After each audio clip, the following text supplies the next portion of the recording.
While I was taking out the trash last Tuesday night, my neighbor, Mrs. Higgins, walked over looking terrified. "I need to tell you something." "Harold," she whispered, her voice trembling. "When you are away on business, a man comes over every night."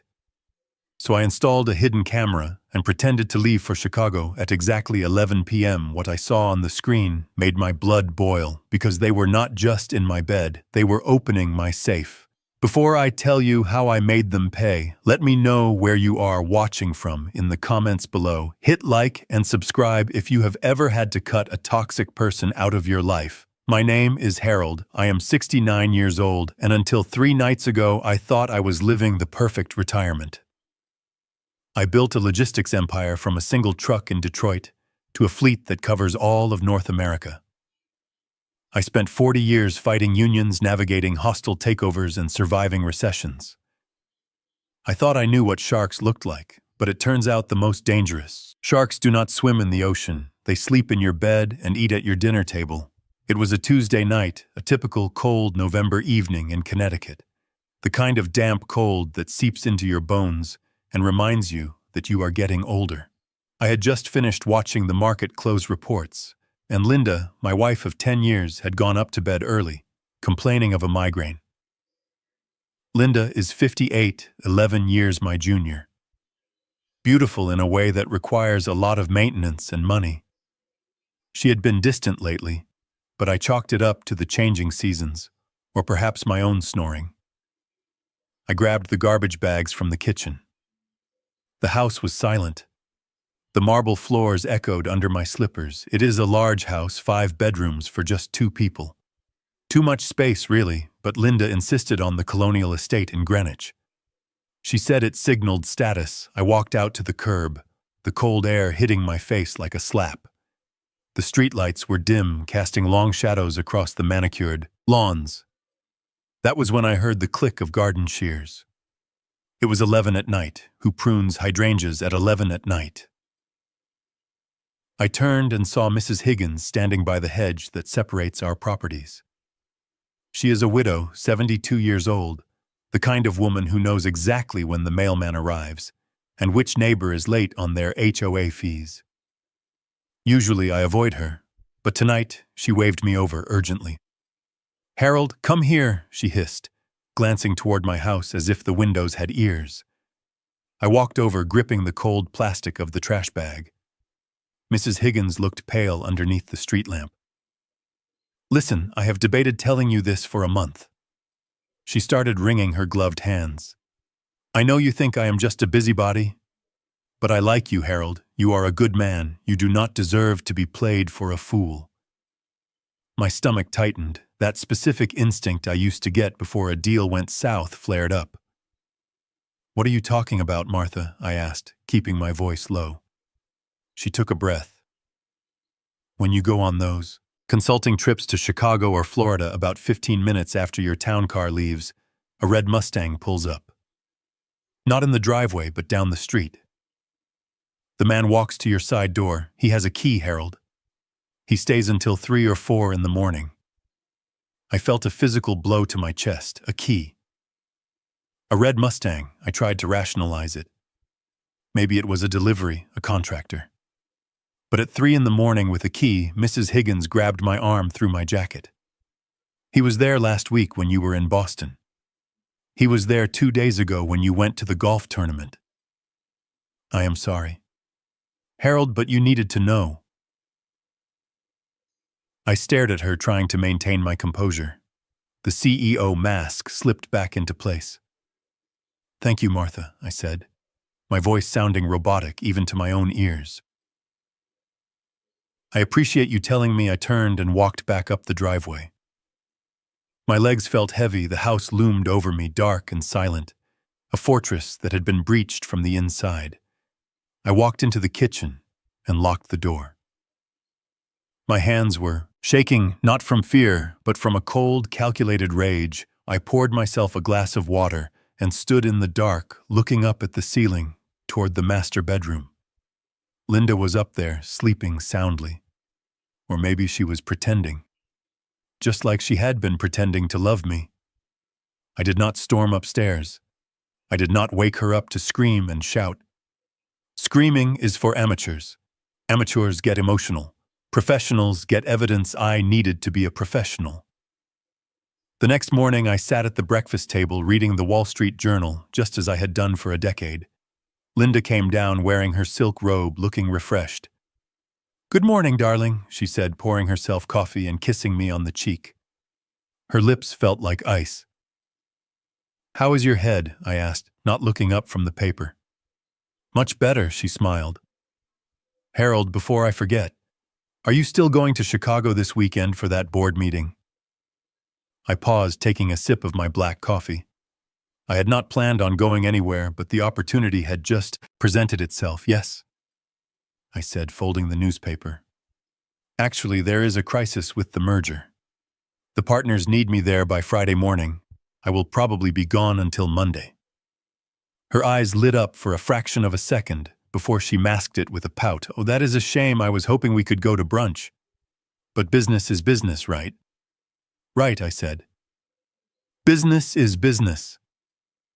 As soon as she left for her weekly spa appointment at 10, I made a call.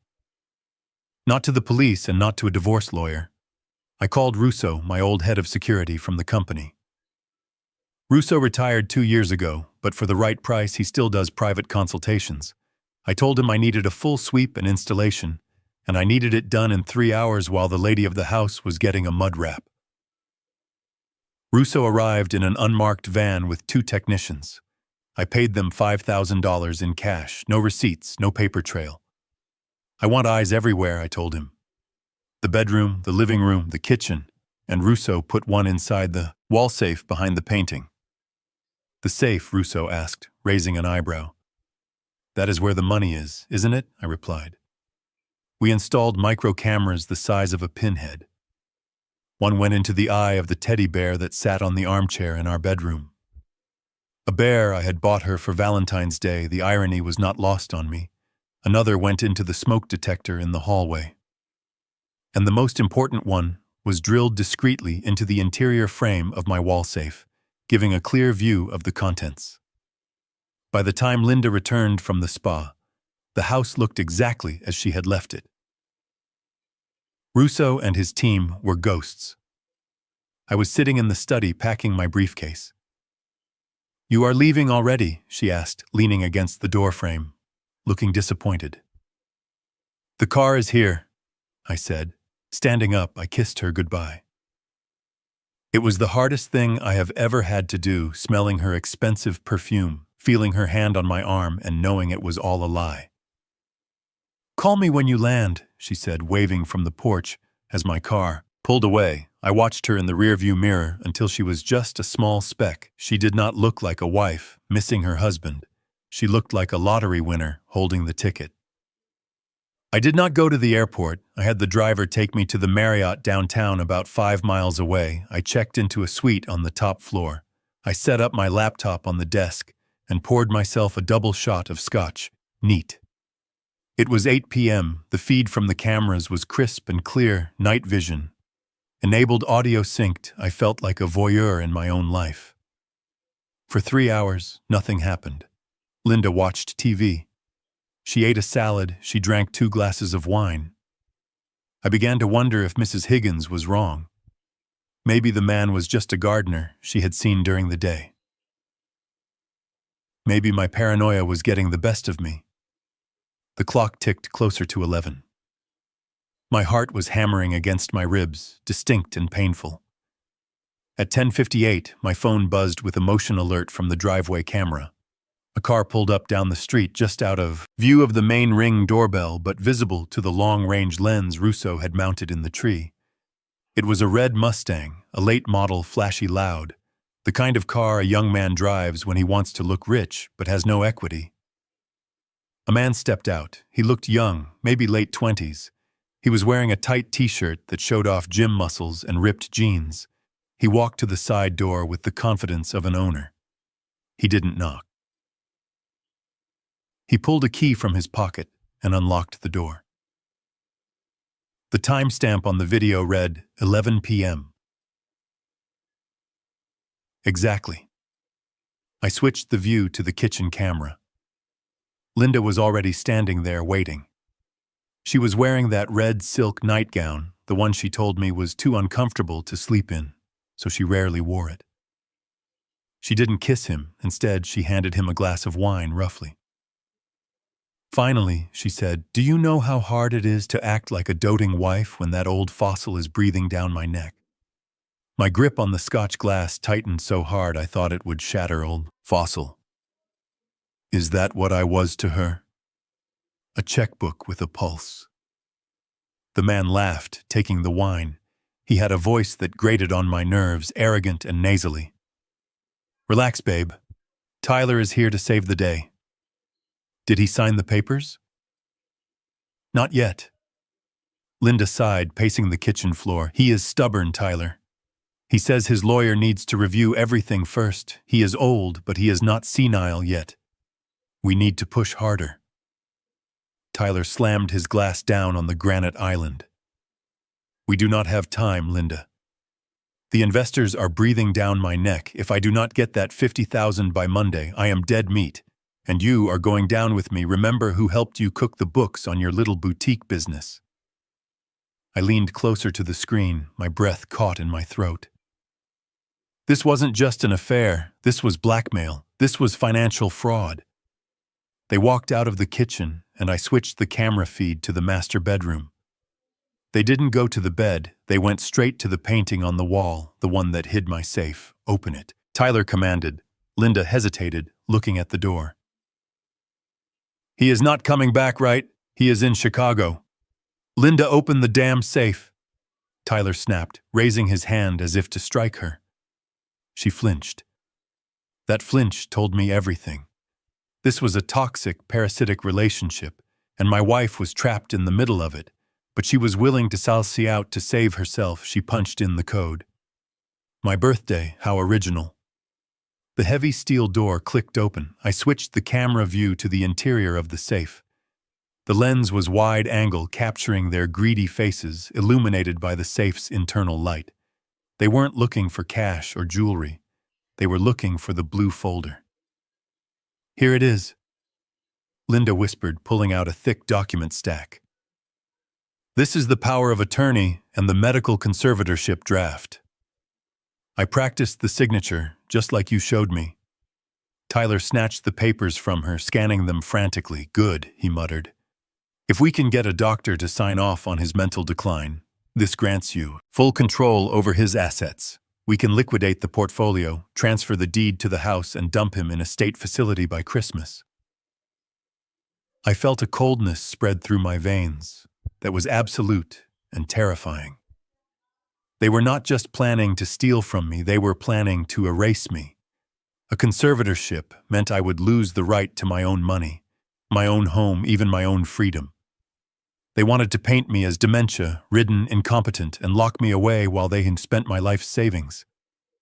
Tyler laughed, a cruel, ugly sound. "Look at this. Linda, $20 million in liquid assets, and he spends his weekends watching golf. We are going to live like kings. You just need to slip him the higher dose of the sedative in his coffee when he gets back. Make him shaky, make him slur his words in front of the doctor." I froze. Sedative. I looked at the glass of scotch in my hand and set it down. My hands had been trembling lately. I had been forgetting things, small things, losing my keys, missing appointments. I thought it was age, I thought it was stress, but it was them. They had been poisoning me, drugging me slowly to build a case for my insanity. Linda looked worried. "But what if he notices? The doctor said the side effects are strong." "Just do it," Tyler hissed, grabbing her face, squeezing her cheeks until her lips puckered. "You want to be rich, right? You want to be free of him? Then do what I say. We get the signature, we get the house, we get the money, and then Harold can rot." I sat back in my hotel chair. The anger that had been boiling in my gut suddenly cooled into something solid and hard, like steel. I watched them on the screen, two vultures picking at the carcass of a lion they thought was dead, but the lion was not dead. The lion was watching in high definition, 4K resolution. I reached for my phone and dialed Leonard, my personal attorney and oldest friend. It was nearly midnight, but Leonard picked up on the second ring. "Harold, is everything okay?" he asked, his voice thick with sleep. "Leonard," I said, my voice steady, calm, and deadly, "I need you to wake up. We are not going to Chicago. I need you to draft a new will, and I need you to call the private detective agency you used for the merger audit." "Why?" Leonard asked, fully awake now. "What is going on?" I looked at the screen where Tyler was now kissing Linda violently, possessing her like a prize he had stolen. "I am about to destroy my life, Leonard," I said. "And I am going to need a shovel to bury the bodies, figuratively speaking." I hung up and watched for another hour. I recorded everything. The threats, the plan to overdose me, the forgery practice. They finally fell asleep in my bed, entangled in my sheets, Tyler snoring loudly. Linda curled up away from him, looking small and fearful. But I felt no pity. Not anymore. Pity is for people who make mistakes. These two had made a plan, and tomorrow morning when I walked back through that front door, they would realize that they had messed with the wrong old man. They thought I was the prey, but I have been the predator my whole life, and the hunt was just beginning. I closed the laptop, but I did not sleep. I sat by the window watching the city lights, thinking about the sedative in my coffee and the fake love in my wife's eyes. I formulated a plan.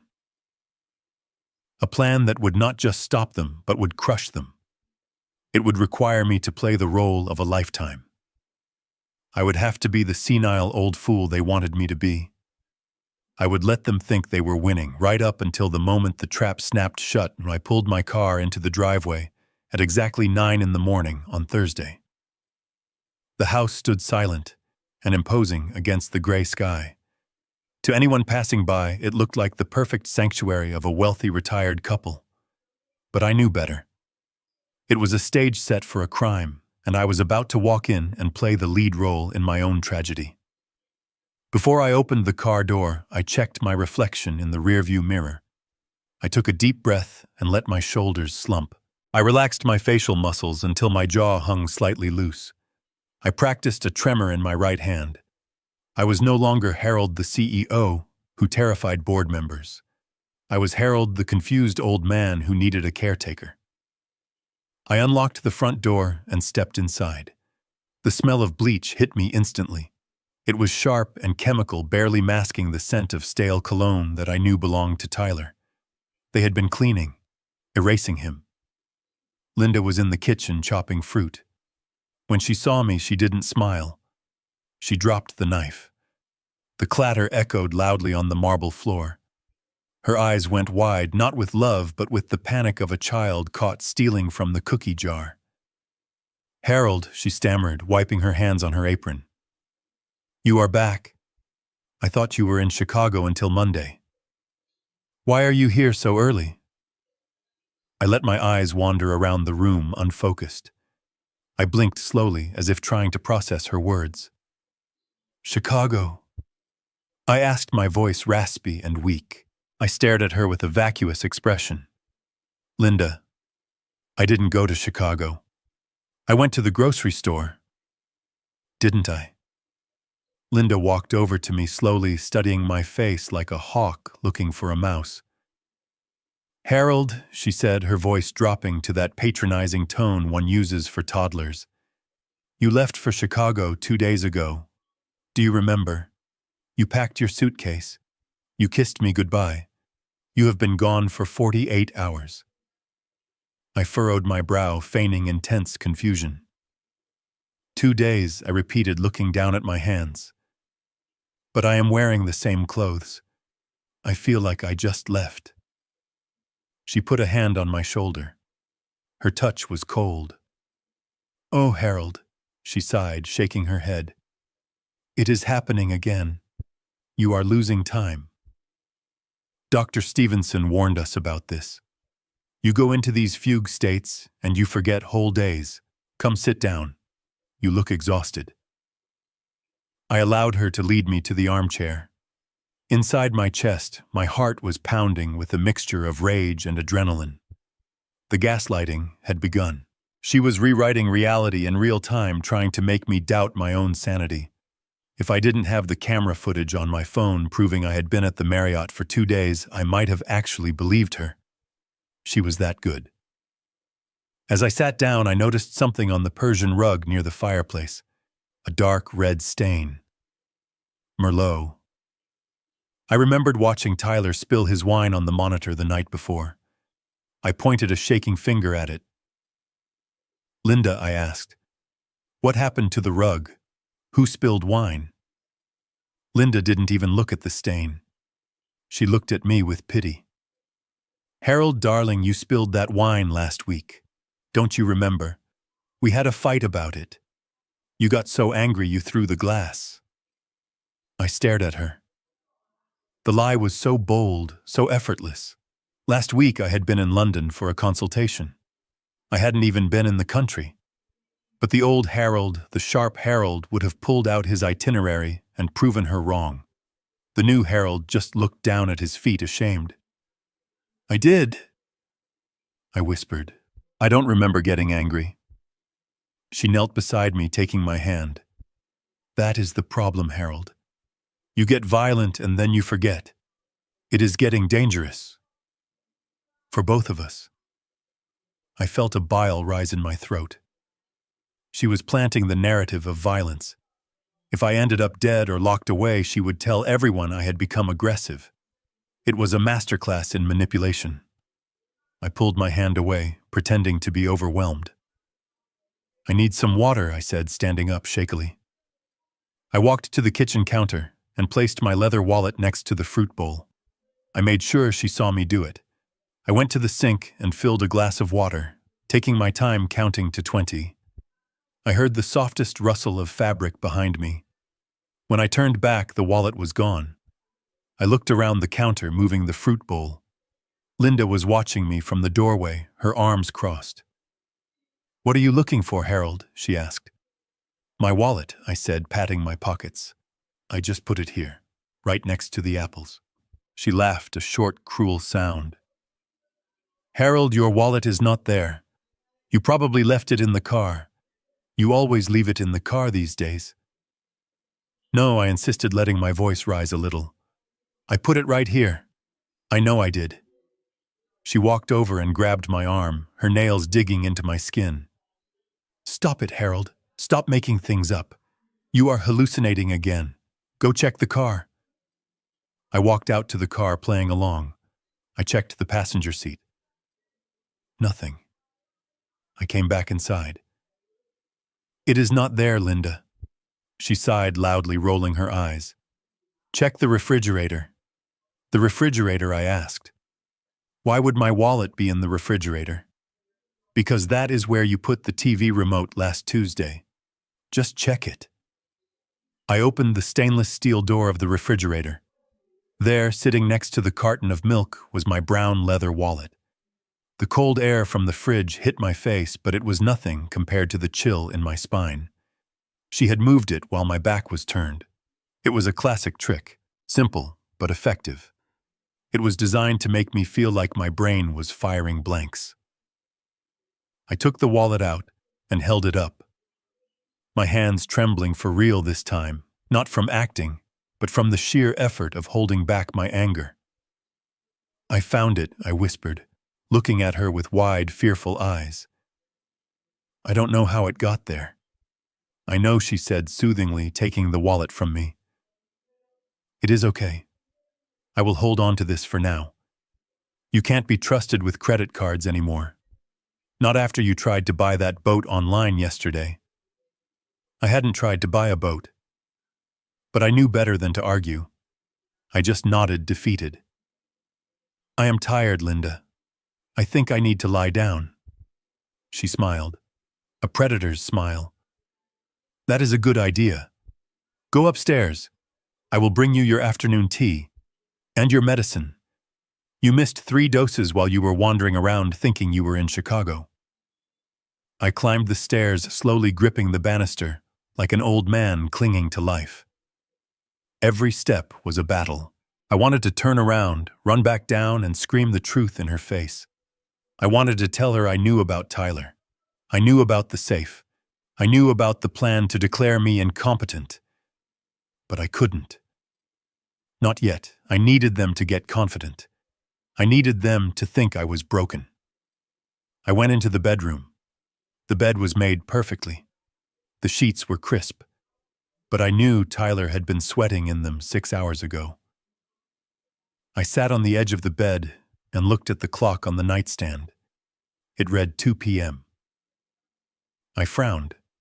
The sun outside the window looked lower. The light was golden like late afternoon. I checked my wristwatch. My watch said 5 p.m. She had changed the bedside clock. She was messing with my perception of time, disorienting me, making me question the most basic facts of existence. There was a knock on the door. Linda entered carrying a silver tray with a steaming cup of tea and 2 blue pills. "Here we go," she said cheerfully, placing the tray on the nightstand. "Drink up. It will help you sleep." I looked at the pills. They were not my blood pressure medication. They were slightly different.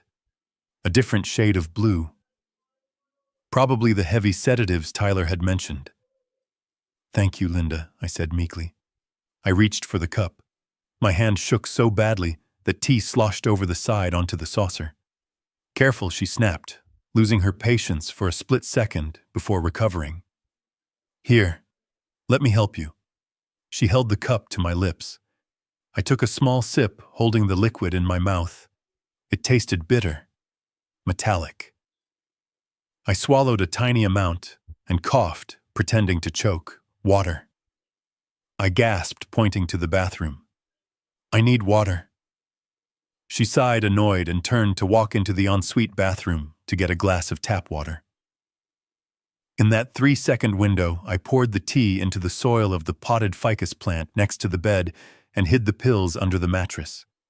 When she turned back, I was wiping my mouth, looking dazed. "Did you drink it?" she asked, eyeing the empty cup. I nodded. "Yes, thank you." "Good. Now sleep. Don't come down for dinner. I have guests coming over. A support group for spouses of dementia patients. I don't want you to embarrass me." She walked out and closed the door. I heard the lock click from the outside. She had locked me in my own bedroom. I waited until her footsteps faded down the hall. Then I stood up. I walked to the mirror and stared at myself. The slump in my shoulders vanished. The vacuous look in my eyes disappeared, replacing it with a cold, steely glare. I was not a confused old man. I was a CEO who had crushed competitors far smarter than Linda and Tyler. They wanted a vegetable. I would give them a vegetable. But while they were busy celebrating their victory, I would be growing the roots of their destruction. I looked at the ficus plant where I had dumped the tea. Within a few hours, the leaves would start to curl and die from the poison. That was supposed to be me. I sat down in the armchair and looked directly into the eye of the teddy bear where the hidden camera was recording. I gave a small, barely perceptible nod. "I am still here," I whispered to the lens. "And I am coming for you." I sat at the head of the long mahogany dining table, the same table where I had celebrated Thanksgiving dinners and birthdays for 30 years, the same table where I had taught my son Brian how to cut his steak properly when he was 6 years old. Tonight the table felt like a courtroom, and I was the defendant on trial for the crime of being old and wealthy. Linda had set the table with the good china. The roast chicken smelled delicious, seasoned with rosemary and lemon, but to me it smelled like betrayal. I was waiting for Brian, my only son, my flesh and blood. Throughout the nightmare of the last 24 hours, a small, foolish part of me had held on to hope. I hoped that Brian didn't know. I hoped that Linda and her lover Tyler were manipulating him, keeping him in the dark. I hoped that when my son walked through that door, he would look at me and see his father, not a walking ATM machine.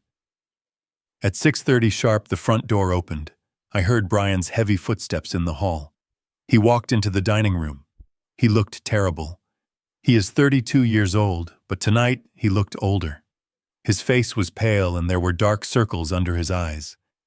He was wearing a suit that was slightly too tight, a relic from the job I had got him at a brokerage firm 3 years ago. A job he had lost within 6 months due to what he called personality conflicts, but what I knew was sheer laziness. "Hi, Dad," Brian said. He didn't look at me. He looked at the wall just past my ear. He walked over and gave me a stiff, awkward hug. He smelled of stale cigarette smoke and nervous sweat. "Hello, son," I said, keeping my voice low and trembling slightly, maintaining the act. "It is good to see you. See, I feel like I haven't seen you in months." Brian pulled away and looked at Linda. They exchanged a glance, a quick, sharp look that communicated volumes. It was the look of conspirators checking if the plan was still in motion. "Dad, you saw me on Sunday," Brian said, pulling out his chair. "Don't you remember? We watched the football game together." I blinked, playing the part. "Sunday?" I asked. "But I was in Chicago on Sunday. Wasn't I?" Brian sighed loudly, dramatically. He sat down and unfolded his napkin with aggressive movements. "No, Dad. You never went to Chicago. Linda told me you have been confused about this all day. It is getting worse, isn't it?" I looked down at my plate. My heart cracked a little. He was in on it. He wasn't a victim. He was a participant. I decided to push him to see how far he would go. "I don't feel confused, Brian," I said softly. "I feel tired. But I know who I am. I am your father. And I know this is my house." Linda poured wine into Brian's glass. She didn't offer me any. "Alcohol interferes with your new medication, Harold," she said sweetly. Brian took a large gulp of wine. He needed liquid courage to do what he was about to do. "Dad, we need to talk. About last night." "Last night?" I asked. "I was sleeping." Brian put his glass down hard. "No, Dad. You weren't sleeping. You called me. 3 times. I stared at him. The lie was so specific, so blatant.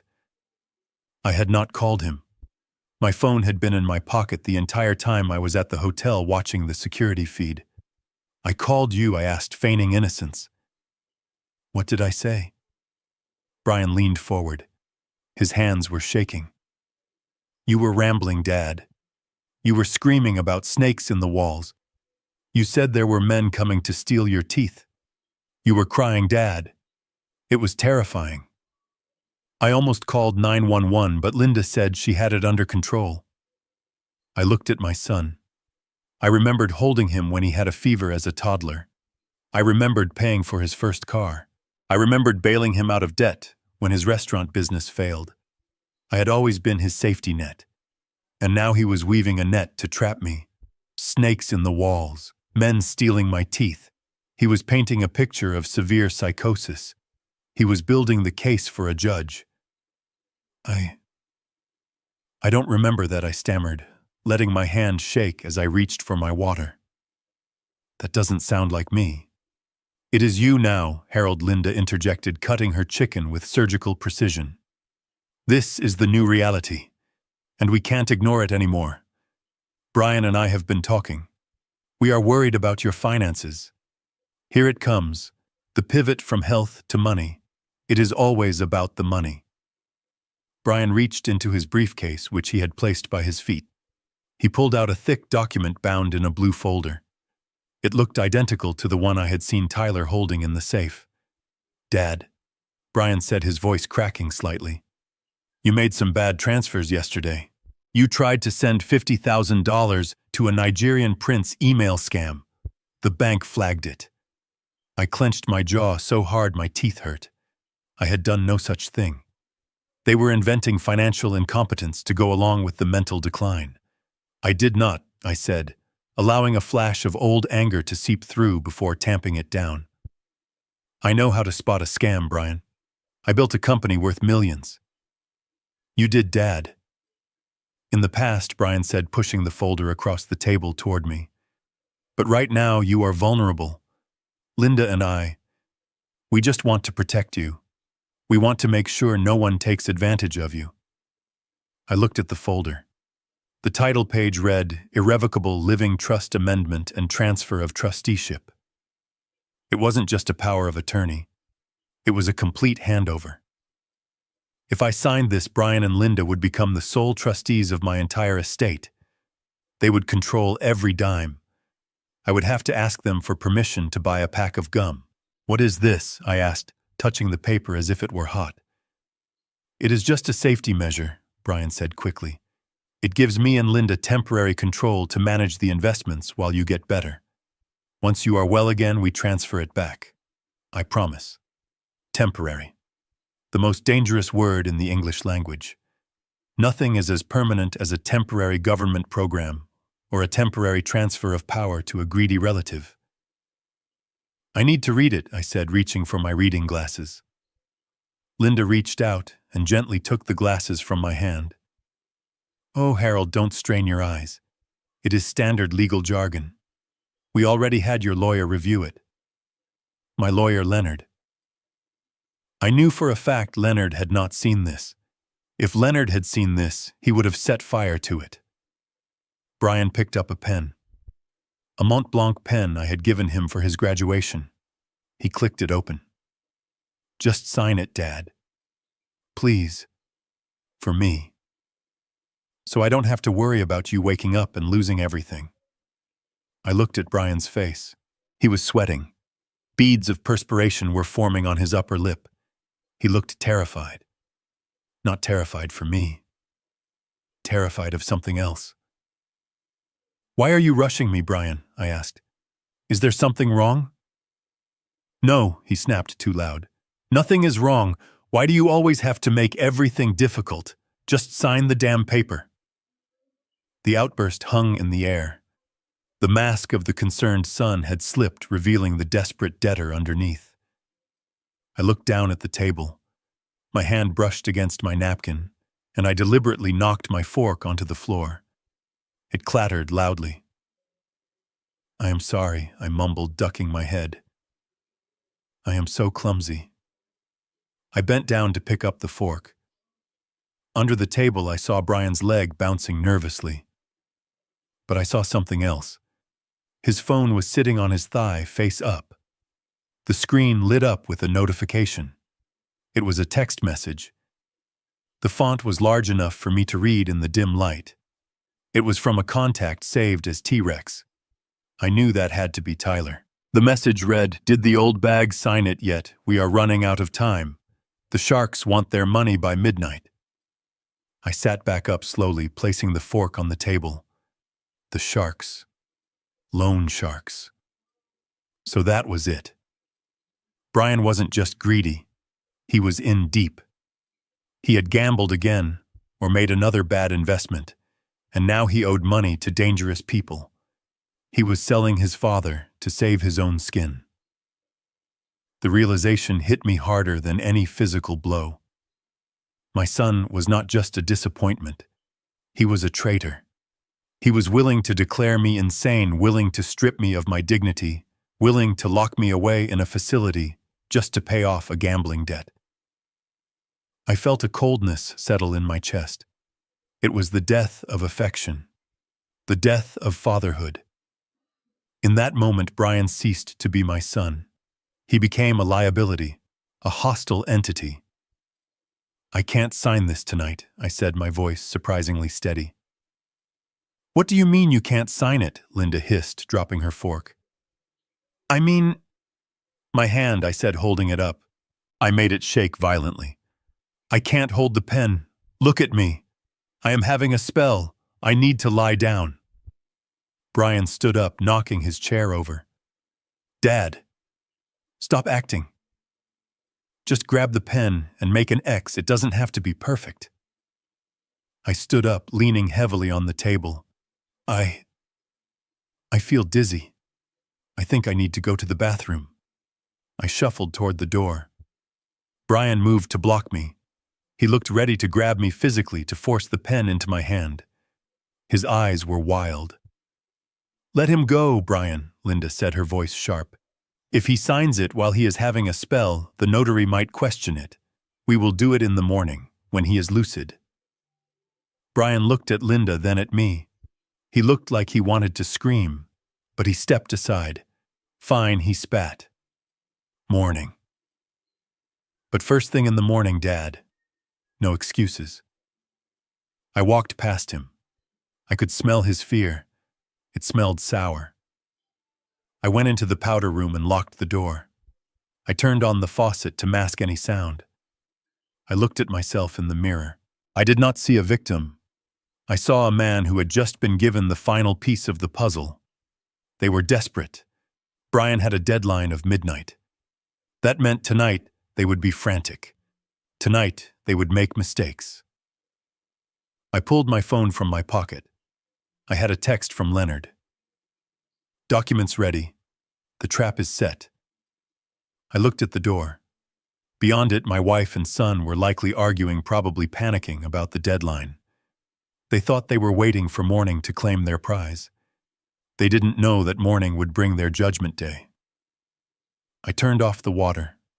I unlocked the door. I shuffled back out into the hallway. "I am going to bed," I called out weakly. "Good night, Brian. I hope you sleep well." I knew he wouldn't. And for the first time in my life, I didn't care. I walked up the stairs, listening to their whispered arguments fading below me. The dinner with my son was over. The war had officially begun. Friday morning brought a cold gray rain that lashed against the windows of the estate. It was the kind of weather that made the house feel like a mausoleum. I sat in my study ostensibly reading a biography of Churchill, but in reality I was watching the live feed from the kitchen on my tablet, which was hidden inside the hollowed-out pages of the book. Linda was at the granite island. She was not making coffee. She was acting like a chemist in a dark laboratory. On the counter sat a small marble mortar and pestle, the one we usually used for crushing spices for curry. Today, however, she was not crushing cumin or coriander. She was crushing pills. I zoomed in on the screen. Beside her lay 3 empty blister packs. The pills were small and blue. I recognized them immediately. They were the heavy sedatives Tyler had procured, the kind used to tranquilize patients in psychiatric wards to keep them docile and confused. She ground them down with a rhythmic motion of her wrist. Grind, grind, grind. Her face was a mask of concentration. There was no hesitation, no guilt. Just the efficient movements of a woman trying to dissolve her husband. She swept the fine blue powder into a bowl of steaming tomato bisque. The red soup masked the color perfectly. She stirred it slowly, watching the powder disappear. It was a metaphor for our marriage. She was stirring poison into the warmth I had provided her. I closed the book and sat back. My heart was hammering a rhythm of rage against my ribs. This was no longer just fraud. This was no longer just theft. This was attempted murder. They were not just trying to make me sign papers. They were trying to rye my brain chemistry. If I ingested that amount of sedative combined with my heart medication, it could stop my heart. Or at the very least, it would leave me in a vegetative state from which I might never recover. There was a knock on the door. I quickly slid the tablet into my desk drawer and locked it. "Come in," I called out, making my voice sound weak and tremulous. Linda entered carrying a silver tray. She was wearing a soft yellow cardigan, trying to look like the comforting nurse. "I brought you lunch, Harold," she said with a smile that didn't reach her eyes. "You didn't eat much at breakfast. You need to keep your strength up." She placed the tray on the desk. The tomato soup smelled rich and savory. Beside it sat a grilled cheese sandwich and a glass of water. It looked like the comfort food of my childhood. It looked like love. But I knew it was death. "Thank you, Linda," I said, looking at the soup. "I am not very hungry. My stomach feels unsettled." "You have to eat something," she insisted, pushing the bowl closer. "Just try the soup. It is warm. It will help you relax, help me relax. That was an understatement. It would help me stop breathing. I picked up the spoon. My hand trembled. I dipped it into the red liquid and raised it to my lips. Linda watched me. She stopped breathing. She was leaning forward slightly, waiting for the swallow, waiting for the poison to enter my system. I stopped the spoon just inches from my mouth. I frowned. "Linda," I said, looking past her toward the hallway. "Did you hear that?" "Hear what?" she asked, annoyed. "The front door," I said. "I think someone knocked. Maybe it is the courier with the documents Brian wanted." "No one knocked, Harold," she said. "Just eat." "Please check," I insisted, putting the spoon down. "I am sure I heard it. You know how anxious I get about deliveries." She sighed loudly, rolling her eyes at my senility. "Fine. I will check, but eat while I am gone." She turned and walked out of the room. Her heels clicked on the hardwood floor. I waited until she turned the corner toward the foyer. I moved with the speed of a man half my age. I grabbed the bowl of soup. Beside my heavy oak desk stood a large potted ficus tree. It was an expensive plant, almost 6 feet tall, sitting in a decorative ceramic pot. I poured the entire contents of the soup bowl into the soil. The red liquid soaked into the dark earth instantly. I put the bowl back on the tray. I grabbed a tissue and wiped the rim to make it look used. Then I took the spoon and smeared a little residue on my lips. When Linda returned 30 seconds later, I was wiping my mouth, looking satisfied. There was no one at the door. "Harold," she said sharply, "you are hearing things again." I smiled sheepishly. "I am sorry. My ears are playing tricks on me. But the soup was delicious." "Thank you." She looked at the empty bowl. A flash of triumph crossed her face. It was ugly to witness. "Good," she said, picking up the tray. "I am glad you liked it. You should rest now. The medicine needs time to work." She left the room humming a tune. She thought she had won. She thought the chemical lobotomy had begun. I waited 10 minutes, then locked the study door. I went to the small bar fridge I kept in the corner and grabbed a protein bar. I ate it quickly, realizing I was starving. I couldn't eat anything she prepared anymore. I would have to survive on packaged snacks and water from the bathroom tap until this was over.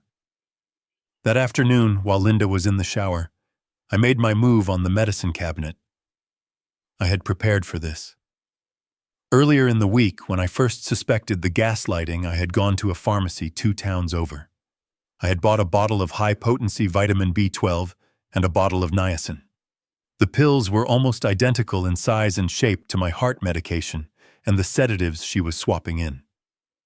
I went into the master bathroom. I found the hidden stash of pills behind her makeup case. I took the blue sedatives out of the prescription bottle labeled for me and replaced them with the harmless vitamins.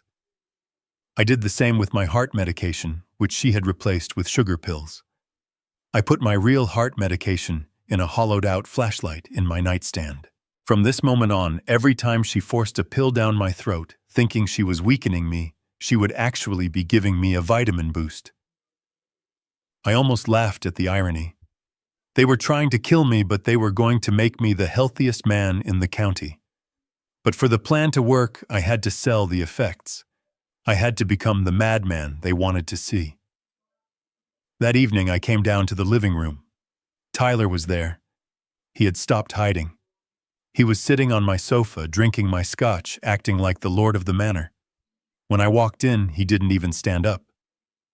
"Hey, Pops," he said, smirking. "How is the head?" Feeling a little woozy. I stood in the middle of the room and stared at the wallpaper. It was a damask pattern, intricate swirls of gold and burgundy. I widened my eyes. I started to breathe shallowly. "The spiders," I whispered, pointing at the wall. Linda looked up from her magazine. "What are you talking about, Harold?" "The spiders," I shouted, backing away in mock terror. "Can't you see them? They are crawling out of the flowers. Thousands of them. They are on the ceiling. Get them off. Get them off me. I began to slap at my arms and chest, fighting off invisible insects. I scratched at my neck until the skin turned red. I fell to my knees, hyperventilating. Linda and Tyler exchanged a look. It wasn't fear. It was delight. "Wow," Tyler muttered. "That dose really kicked in hard. He is tripping balls." Linda walked over to me, but she didn't help me up. She stood over me, watching me writhe on the floor. "It is okay, Harold," she said, her voice devoid of comfort. "Just close your eyes. It is all in your head." "No, they are biting me," I screamed, curling into a fetal position. "Make it stop. Please make it stop." Tyler laughed. He actually laughed. "Hey, Linda, get the camera. We should record this. Proof for the doctor that he is a danger to himself." They recorded me for 5 minutes. I cried. I begged. I spoke to people who weren't there. I called out for my dead mother. It was the greatest performance of my life. And it broke my heart, because I realized that if this were real, if I were truly suffering, they would not be helping me. They would be filming me. Finally, they grew bored. They helped me up and led me to my room like a prisoner. "Lock the door," Tyler said. "We don't want him wandering around at night." They locked me in. I lay on the bed in the dark, listening to them laugh downstairs. I stopped crying immediately. I lay there staring at the ceiling, calculating. The next morning, I woke up early.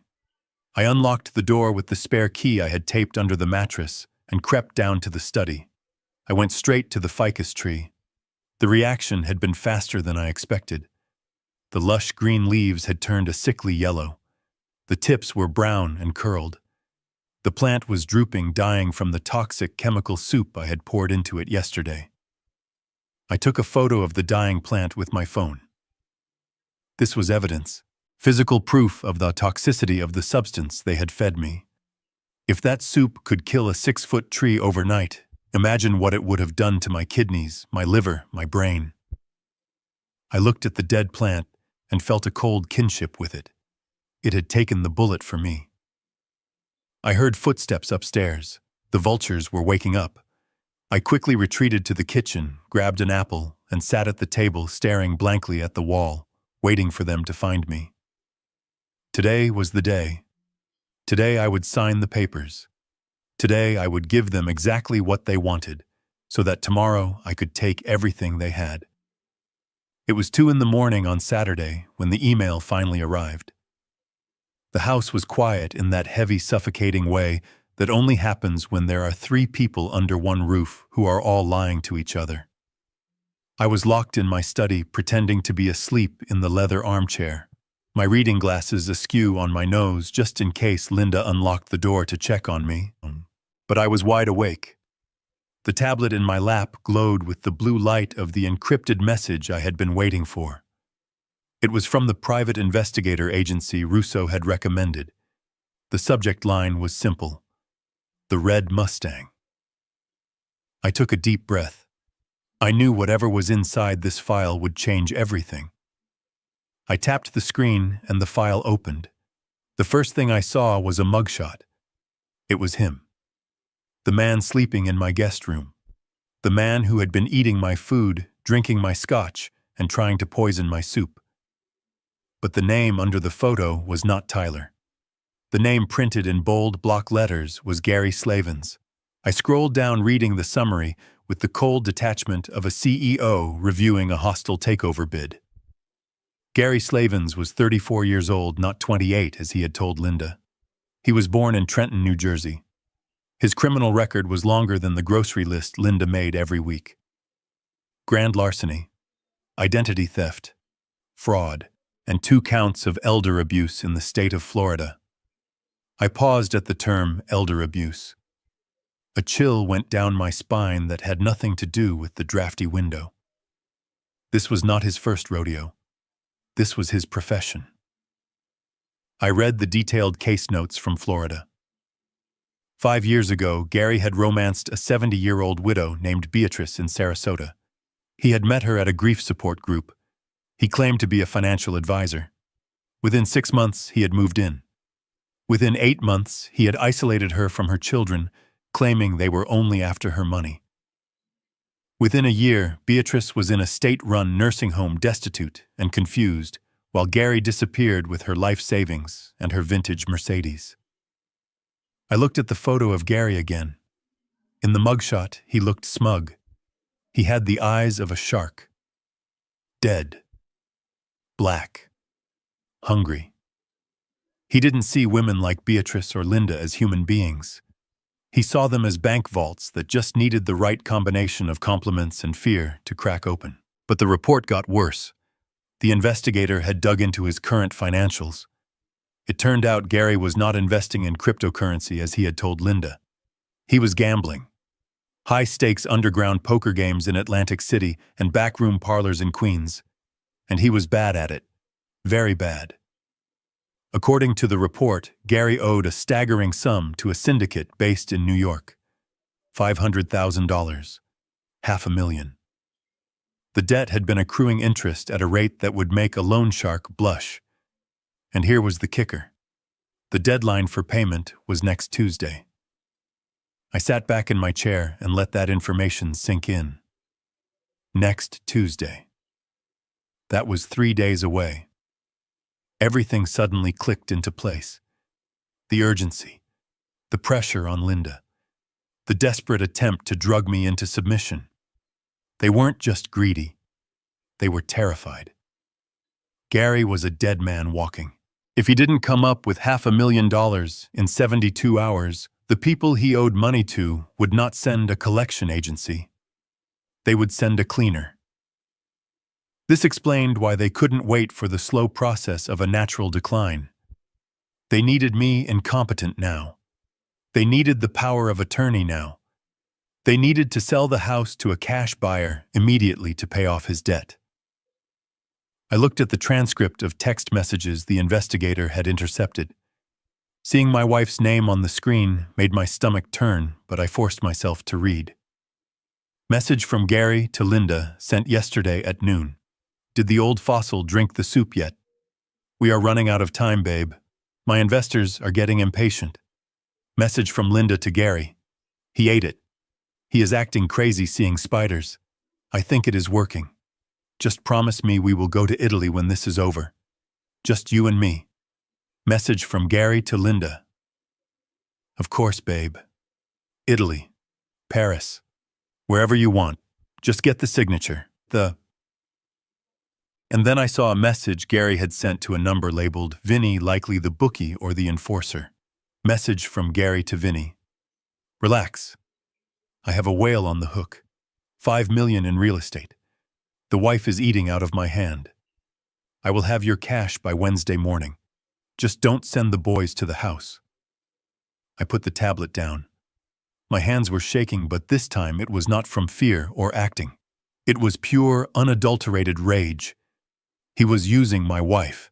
He was mocking her. He was calling me a whale.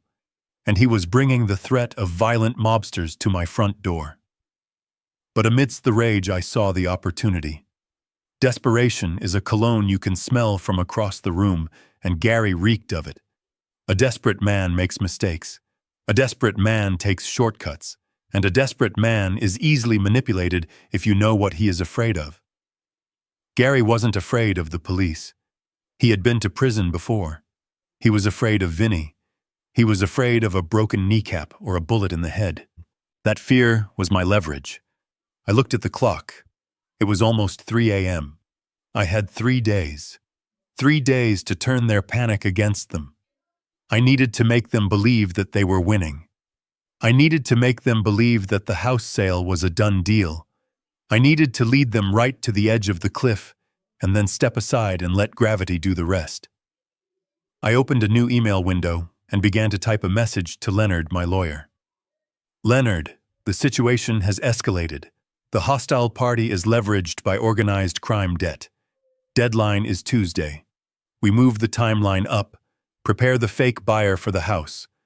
We are going to give them exactly what they want. A cash offer. Immediate closing. Let them think they have won the lottery. I want everyone in the same room on Monday morning. The wife, the son, and the con artist. Bring the police, but tell them to wait for my signal. I hit send. I sat in the dark listening to the silence of the house. Upstairs, my wife was sleeping next to a predator, thinking she was finding love. She didn't know that she was just collateral damage in a gambler's last stand. I felt a strange pang of pity for her. Not love. That was gone. But pity. She had thrown away a life of comfort and respect for a man who would have sold her to a human trafficker if it would have cleared his debt. I stood up and walked to the window, looking out at the dark driveway. I imagined the red Mustang parked down the street. I imagined Gary sleeping with one eye open, terrified of every shadow. "You want to play games, Gary?" I whispered to the glass. "You want to hunt whales? Well, you just harpooned the wrong creature. You didn't catch a whale, son. You caught a kraken. And on Monday morning, I am going to pull you down into the deep." I went back to the desk and deleted the email from the investigator, wiping the trash folder. I put the tablet back in its hiding place. I unlocked the study door and shuffled back to my bedroom. I climbed into the guest bed where I had been exiled. I pulled the covers up to my chin. I needed to rest. Tomorrow I had a big performance. I had to be the most confused, compliant, terrified old man in the world. I had to convince them that the victory was theirs so that when the trap snapped shut, the sound would be deafening. I closed my eyes, and for the first time in a week, I slept soundly. I knew who my enemy was. I knew his name. I knew his weakness. And I knew exactly how to destroy him. Sunday night was the eye of the storm. The house was quiet in a way that felt heavy and pressurized, like the air before a tornado touches down. Linda and Tyler were asleep in the guest room, exhausted from their day of plotting and prematurely celebrating their victory. They had spent the evening drinking my vintage champagne, toasting to their future in Italy. They thought I was locked in my room, a drugged and confused old man staring at the wall. They were wrong. At 3 a.m, I slipped out of bed. I did not move like an invalid. I moved with the precision of the man who had built a logistics empire. I dressed in the dark, putting on a dark raincoat and a baseball cap. I didn't take my keys. I took the spare set I kept hidden inside the hollowed-out spine of a dictionary in the library. I bypassed the alarm system using the master code, the same code Linda thought I had forgotten months ago. I slipped out the side door into the rain. The cold air felt like freedom. I walked 2 blocks down the street to where I had parked my car the previous afternoon, pretending I had forgotten where I left it. It was a small act of calculated senility that now gave me a getaway vehicle they wouldn't notice was missing from the driveway. I drove to a 24-hour diner on the outskirts of town, the kind of place with flickering neon signs and coffee that tastes like battery acid. It was the last place anyone would look for Harold the multimillionaire. Leonard was already there, sitting in a booth in the back. He looked out of place in his tailored Italian suit amidst the cracked vinyl seats. Leonard has been my lawyer for 30 years. He is the only man in the world I trust. When he saw me, he didn't wave. He just nodded grimly. "You look like hell, Harold," he said, as I slid into the booth opposite him. "I feel like hell, Leonard," I replied. "But I am lucid. More lucid than I have been in years." "Did you bring the papers?" Leonard reached into his briefcase and pulled out a thick stack of documents. He placed them on the table between us. "I have drafted everything exactly as you asked in your email," he said, his voice low. "But I have to ask you one last time, Harold. Are you sure about this? This is the nuclear option. Once we sign this, there is no going back. You are effectively disinheriting everyone. Your wife, your son, everyone." I looked at the papers. The top document was titled, "The Harold Vance Revocable Living Trust Amendment." "I am sure," I said. "My son is not a victim, Leonard. He is an accomplice. He is trying to sell me to a loan shark to cover his gambling debts. And my wife. Well, let us just say she has made her choice. Leonard sighed and uncapped a pen. All right, let us review the trap. He flipped the document open to page 5. This is the poison pill clause, he explained, pointing to a paragraph of dense legal text. Right now, you are the sole trustee of your estate. Usually, if you are declared incompetent, the successor trustee takes over. In your current will, that is Linda and Brian. I nodded. That is what they are counting on. That is why they are drugging me. They want that doctor to sign the paper declaring me unfit so they can step in and liquidate the assets. Exactly, Leonard said, a shark-like grin spreading across his face. But this amendment changes the succession rule. We are inserting a specific condition based on the suspicion of coercion. The clause states that in the event of a medical declaration of incompetency or a sudden transfer of power of attorney, all assets in the trust are immediately frozen. Frozen, I asked, taking a sip of the terrible coffee.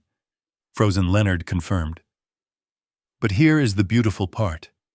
The amendment dictates that if such an event occurs, control of the trust does not pass to family members. Instead, it triggers an automatic transfer of the entire liquid corpus of the trust into a restricted donor-advised fund.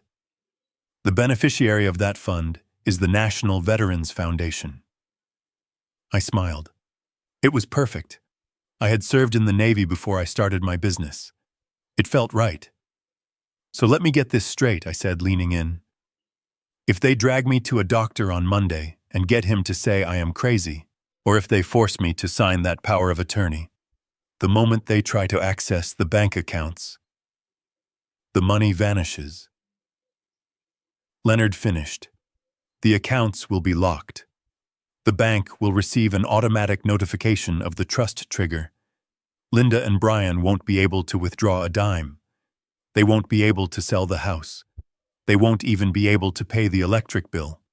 The estate effectively bypasses them and goes to charity. They will be guardians of a pauper. And the house, I asked. The house is titled to the trust, Leonard said. If they try to sell it, the title company will see the restriction. The proceeds of any sale would go directly to the Veterans Fund. They get nothing. Zero.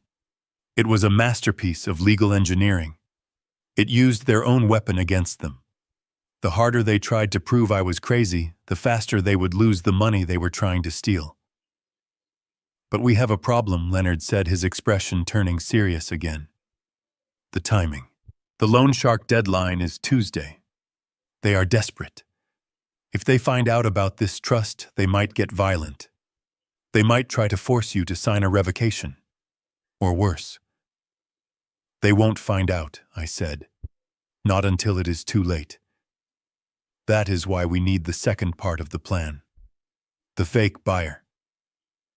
Leonard nodded. I made the call. I found a guy. His name is Saul. He is a disbarred real estate attorney who did some time for fraud.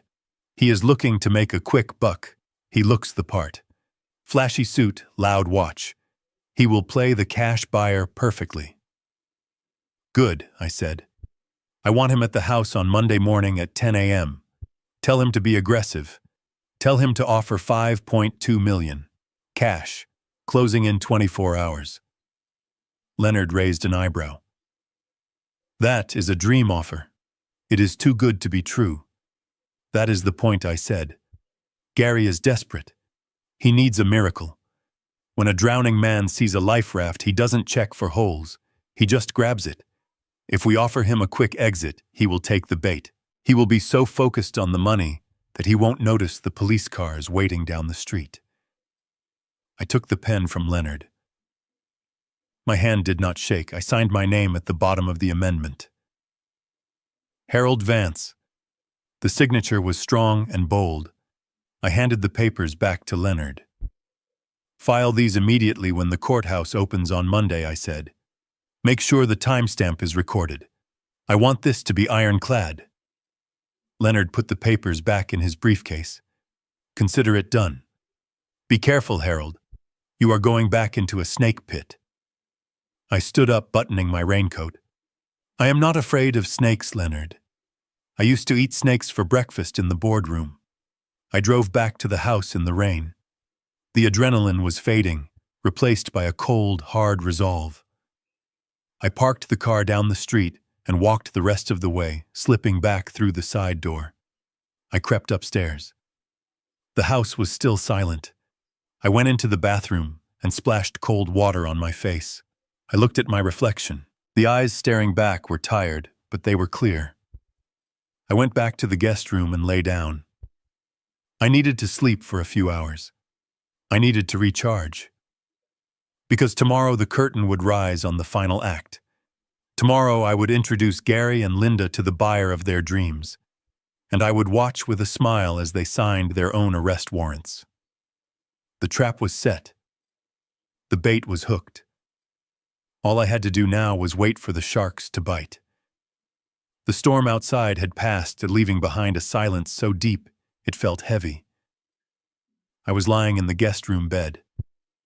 My breathing was slow and rhythmic, the result of 40 years of practicing meditation in boardrooms before hostile takeovers. To the naked eye, I was asleep, a tired old man lost in dreams. But under the duvet, my hands were clenched into fists so tight, my fingernails were digging into my palms. I was not sleeping.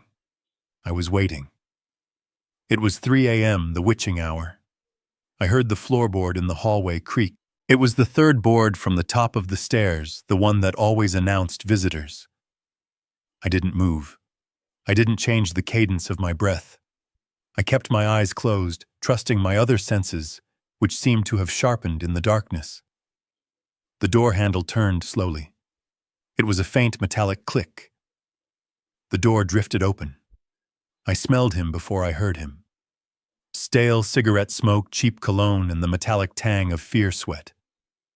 Tyler, or rather Gary, the man who owed $500,000 to the mob and had 3 days to pay it. He moved into the room. His footsteps were soft but clumsy. He was not a professional assassin. He was a desperate thug. I felt his presence standing over the bed. The air shifted as he leaned over me. I could hear his breathing. It was ragged, fast, and shallow. He was working himself up to do something terrible. My heart hammered against my ribs like a trapped bird. Every instinct in my body screamed at me to open my eyes, to sit up, to grab the heavy brass lamp on the nightstand and swing it at his head. But I knew I couldn't. If I woke up now, the charade would end. And if the charade ended, he might just beat me to death in a panic. My only armor was my frailty. My only shield was the lie that I was already half gone. I felt the mattress dip as he kneeled on the edge of the bed. Then I felt the air displace above my face. He had picked up the spare pillow. Please, no, I thought. Not this way. Not like a dog. The pillow came down. It wasn't gentle. It was sudden and violent. The heavy down pillow slammed into my face, pressing my head into the mattress. The world went black instantly. The soft fabric mashed against my nose and mouth, sealing off the air. My eyes flew open in the darkness, staring into the suffocating cotton. My lungs seized. The panic was immediate and primal. My body wanted to thrash. My legs wanted to kick. My hands wanted to reach up and claw at his face. I forced myself to stay limp. It was the hardest thing I have ever done. I had to play dead while I was dying. If I fought, he would only press harder. He would use his weight. He would break my neck. I had to gamble everything on the fact that he was an amateur. 1 second. My chest burned. 2 seconds. Bright spots danced in my vision. 3 seconds. The pressure on my face was immense. I could feel his hands pressing down on either side of my head. He was grunting with effort. Just as my lungs were about to spasm, just as I was about to lose the battle and fight back, a voice cut through the darkness. It was a hiss, sharp and angry. "Gary, stop it!" The pressure didn't lift. "Get off him, you idiot," Linda hissed louder. The pillow lifted. I lay there gasping silently, forcing myself not to suck in air in huge gulps. I kept my eyes closed even though my vision was swimming. I let my mouth hang open like a corpse. "What the hell are you doing?" Linda whispered furiously. I heard her shove him. He stumbled back from the bed. "I am finishing it," Gary panted. His voice was wild, trembling. "Look at him, Linda. He is useless. He is barely human anymore." "Why wait? I can end it now. We call the doctor in the morning. We say he stopped breathing in his sleep. Old men die in their sleep all the time. It is natural." No, Linda snapped. "It is not natural. Not with the amount of sedatives in his blood. If the coroner does an autopsy and finds the levels you mixed yesterday, they will know it wasn't natural. They will call it an overdose. They will investigate." "Let them investigate," Gary growled. "By the time they figure it out, we will be in Brazil." "You are stupid, Gary," Linda said, her voice dropping to a terrified whisper. "You are so stupid. If he dies tonight, the assets freeze. It goes to probate. Do you know how long probate takes? Months, sometimes years. Do you have years, Gary? Do you have months before Vinny comes for your kneecaps?" The room went silent. I could hear Gary breathing hard, trying to process the logic through his panic. "We need the signature." Linda continued, her voice softer now, persuasive. "We need him alive on Monday morning. We need him to sign the deed of sale for the house to the cash buyer. And we need him to sign the wire transfer. Once the money is in our offshore account, then he can die." Gary paced the room. I could hear his shoes scuffing the carpet. "Monday," he muttered. "That is tomorrow." "Yes," Linda said. "Tomorrow morning. The buyer comes at 10. We get the check. We deposit it. Then tomorrow night we give him the final cocktail. The insulin overdose. It mimics a heart attack. No autopsy unless they are looking for it. Clean. Simple. And we are rich." I lay there motionless, listening to my wife plan my murder with the practicality of someone planning a grocery run. Insulin. That was the new plan. A quiet heart attack after the money was safe. Gary let out a long, shuddering breath. "Fine. Fine. We wait 24 hours. But looking at him breathing, it makes me sick. He is just a sack of meat holding my money." "Let's go," Linda said. "Come back to bed. He is out cold. He won't remember anything. Even if he wakes up, he will think it was a nightmare. The drugs have fried his brain." I heard them move toward the door. Gary paused one last time. I could feel his eyes on me. "Enjoy your last night, old man," he whispered. The door clicked shut. I didn't move for 10 minutes. I lay there in the dark, tears leaking from my eyes, running down into my ears. Not tears of sadness. Tears of pure physical reaction to the adrenaline crash. My body shook violently. I gasped for air, greedily filling my burning lungs. I touched my face. My nose felt bruised. My lips were numb. He had really tried to do it. If Linda hadn't walked in at that exact second, I would be dead. I sat up slowly, swinging my legs over the edge of the bed. My hands were trembling so hard, I had to grip the mattress to steady myself. They were going to kill me. It wasn't a possibility anymore. It wasn't a vague threat. It was a scheduled event. Monday night. After the sale. I looked at the clock. It was 3:15 a.m. The fear began to recede, replaced by a cold, hard clarity. They thought I was a sack of meat. They thought I was fried. They thought I was helpless. I stood up and walked to the window. The rain had stopped. The moon was breaking through the clouds. "You gave me 24 hours, I whispered to the empty room. "That was your mistake. You should have finished it, Gary, because you just gave the shark back his teeth." I went into the bathroom and splashed water on my face, washing away the sweat of terror. I looked at myself in the mirror. I looked older. The fear had aged me, but there was fire in my eyes. I went back to bed, but I didn't sleep. I lay there rehearsing every line I would say tomorrow. I visualized every movement. I planned the exact moment I would drop the mask. They wanted a show. I would give them a show. I would play the part of the dying king one last time, and then I would show them what a king does to traitors.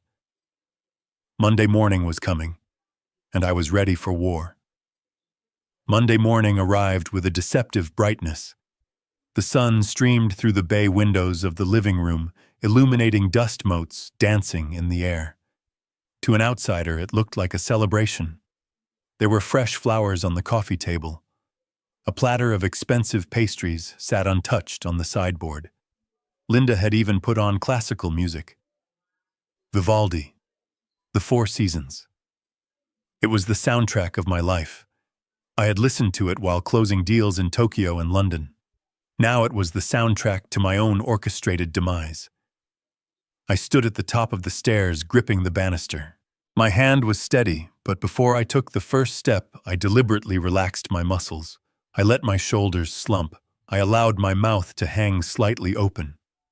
I clouded my eyes, pushing away the sharpness of the predator and pulling on the mask of the prey.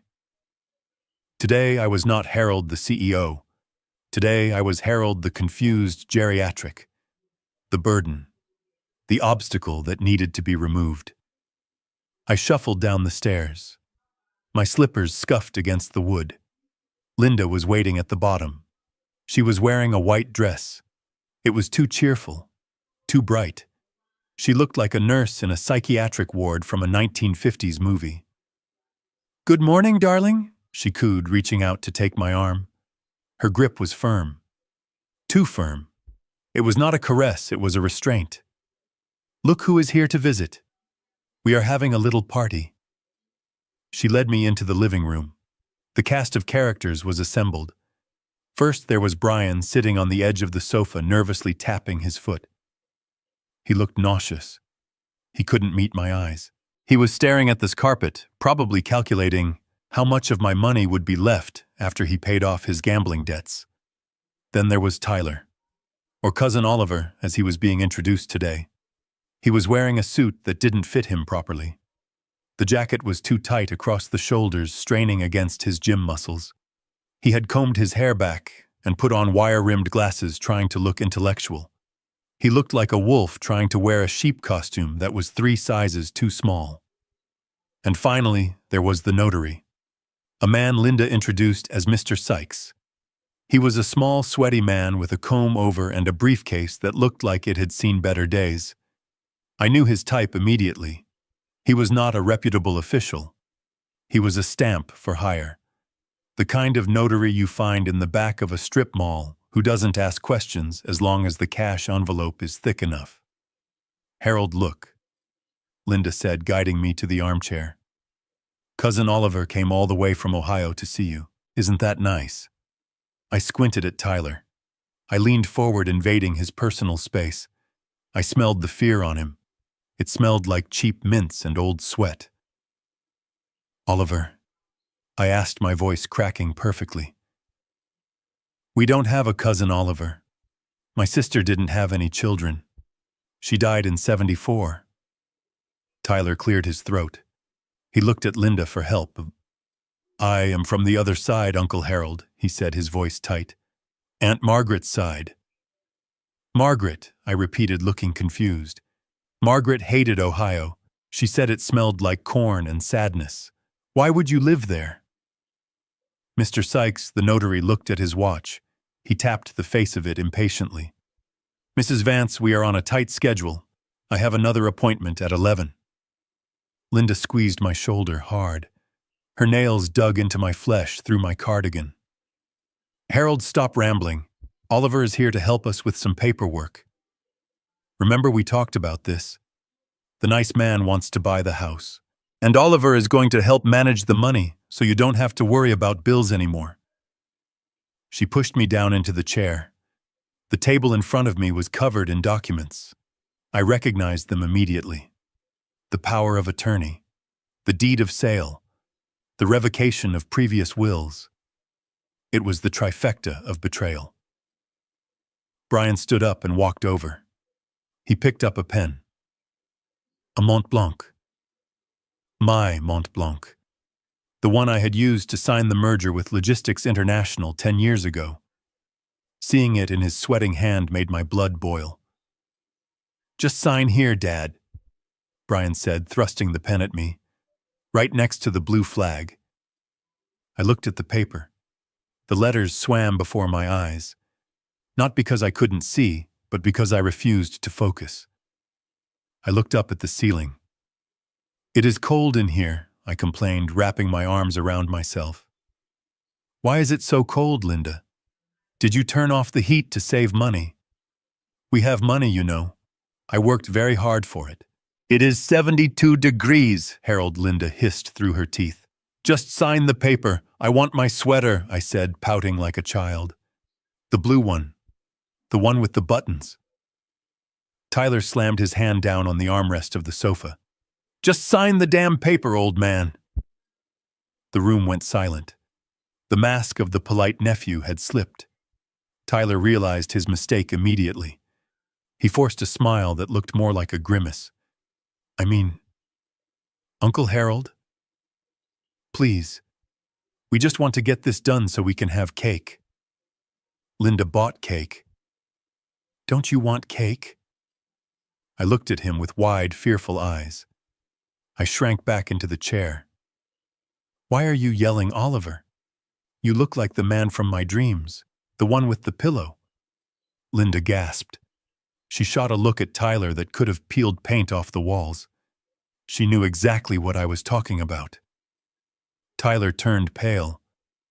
"He is just having a nightmare," Linda said quickly, her voice rising in pitch. "He gets confused. Harold, look at me. Look at the paper. Sign your name. Then we can have tea and cake. Just sign your name and everything will be okay." I reached out and took the pen. My hand trembled violently. I wasn't faking the adrenaline, but I exaggerated the motor control loss. I held the pen like a toddler gripping a crayon. I brought the tip of the pen down to the paper. The notary leaned in, hungry for the fee.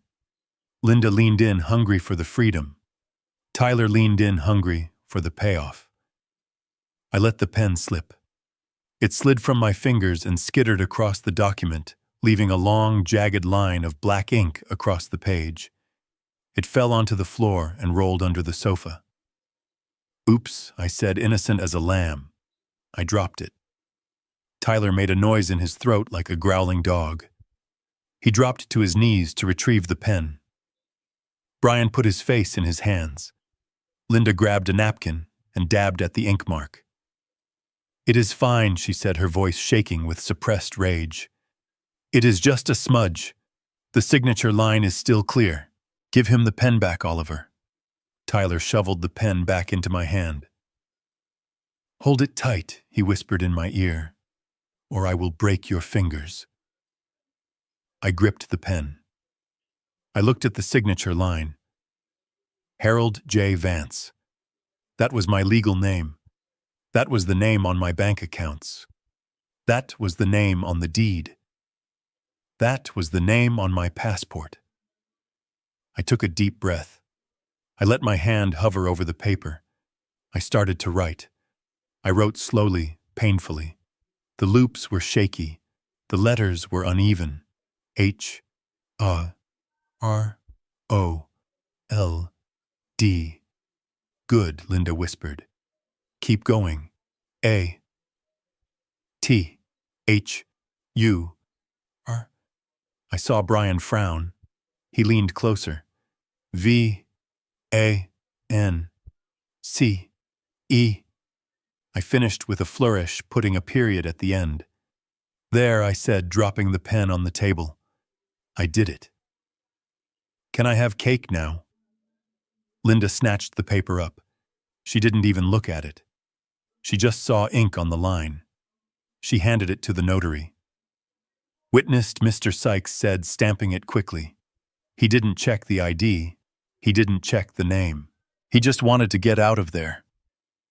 Now the deed, Linda said, pushing the next document in front of me. I signed that one too. Harold Arthur Vance. And the bank transfer authorization. Harold Arthur Vance. They were so excited, so relieved that they were blind. They saw 3 words. They saw a signature. They didn't see the trap. You see, 40 years ago when I started my company, I had a fear of forgery. I set up a specific protocol with my legal team and the bank. My middle name is James, Harold J. Vance.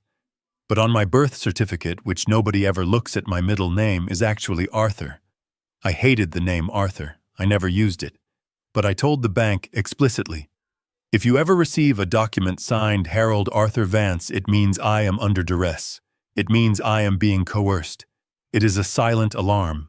It renders the document void and automatically freezes the account for fraud investigation. I had just signed 3 documents with my own distress signal, and these idiots were smiling at it. Done, Mr. Sykes said, packing his briefcase. Congratulations, Mrs. Vance. You now have power of attorney. Linda looked at the papers in her hands. She looked like she wanted to cry with relief. She leaned down and kissed me on the forehead. Her lips were cold. Thank you, Harold, she said. You did a good thing. A very good thing. Tyler stood up. He loosened his tie. He let out a long breath. Finally, he muttered. Brian didn't say anything. He just stared at the papers. He looked sick. Maybe deep down he knew something was wrong. Or maybe he just realized he had sold his soul for a signature. Can I have the cake now? I asked, looking up at them. Linda laughed. It was a harsh, brittle sound. No, Harold. The cake is for the adults. You need to go upstairs and rest. You look tired. But you promised I whined. Take him upstairs, Oliver, Linda commanded. Lock the door. We have work to do. Tyler grabbed my arm. He didn't pretend to be gentle anymore. He hauled me out of the chair. Come on, old man, he grunted. Nap time. He dragged me toward the stairs. I looked back at them. Linda was pouring champagne.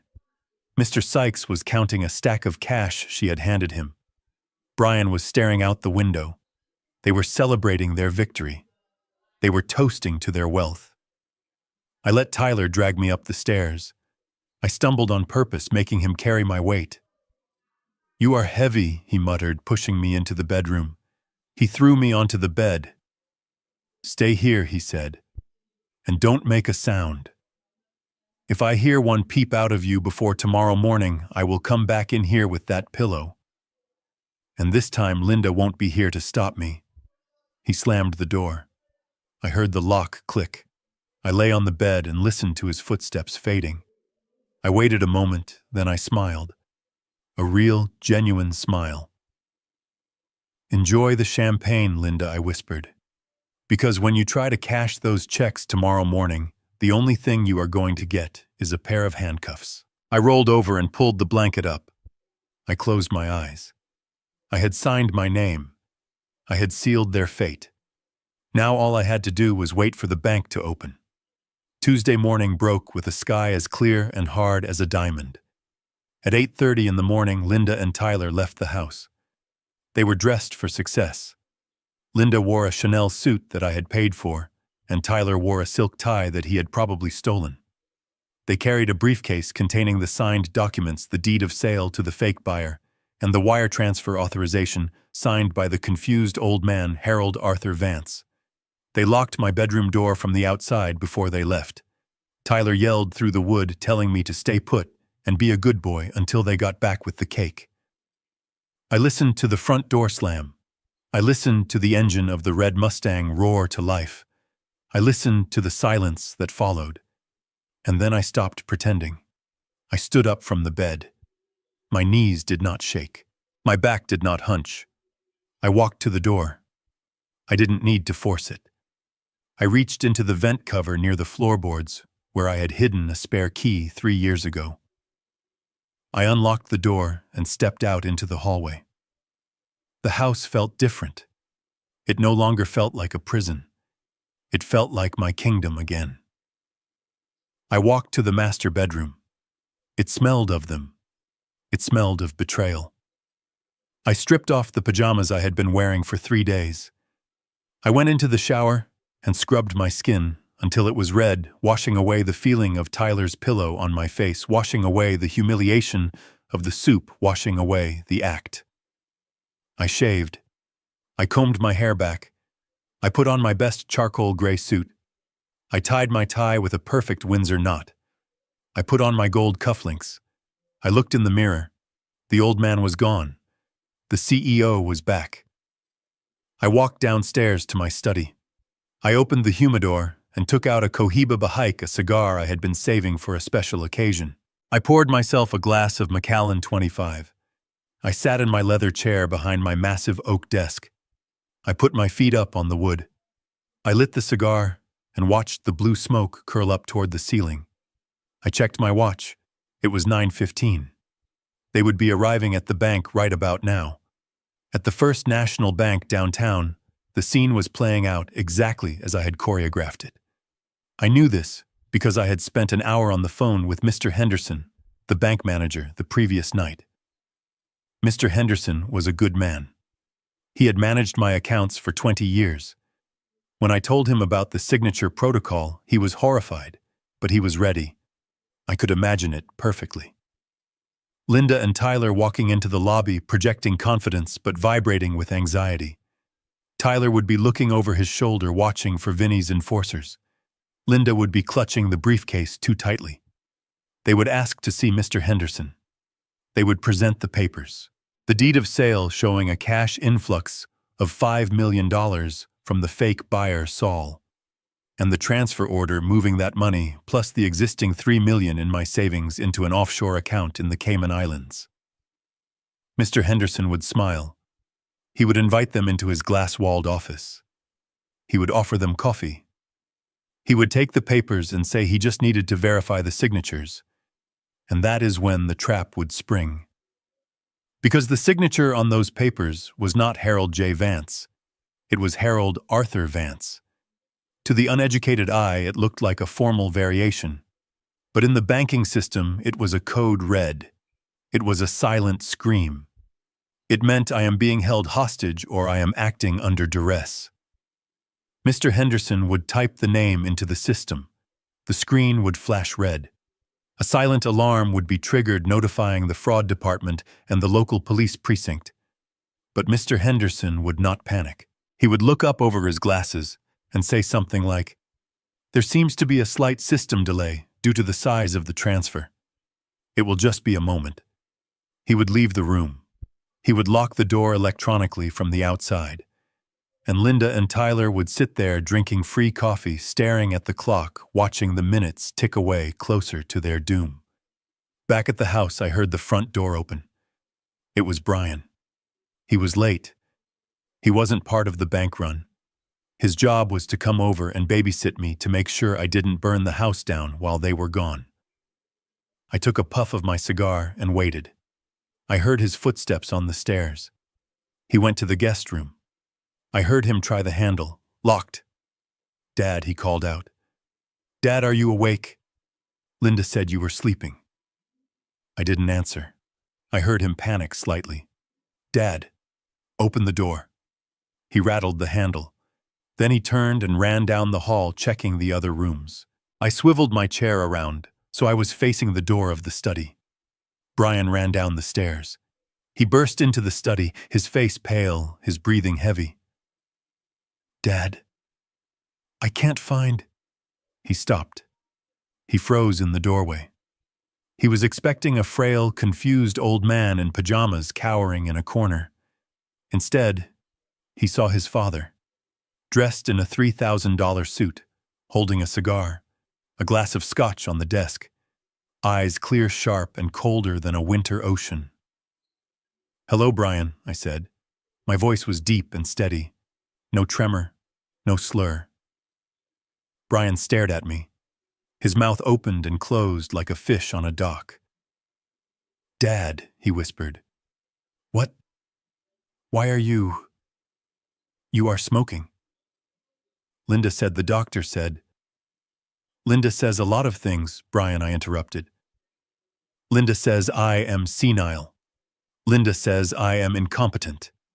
Linda says I see spiders." I stood up. I walked around the desk.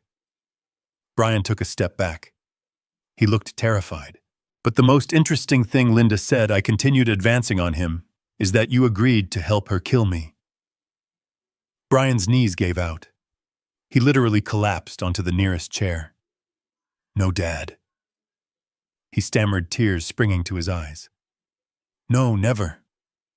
I never agreed to that. I just wanted the money, Dad. I owe people. Bad people. They were going to hurt me. So you decided to trade my life for yours?" I asked, standing over him. "You decided that my 40 years of hard work, my legacy, my dignity were the price you were willing to pay to fix your mistake." I took a sip of scotch. It tasted like justice. "You signed the papers, Brian. You handed me the pen. You watched me struggle. You watched them poison my soup. And you did nothing. You are not a victim. You are a coward." "Dad, please," Brian sobbed, covering his face. I was scared. "Tyler is crazy. He has a gun." "Tyler is not crazy," I said calmly.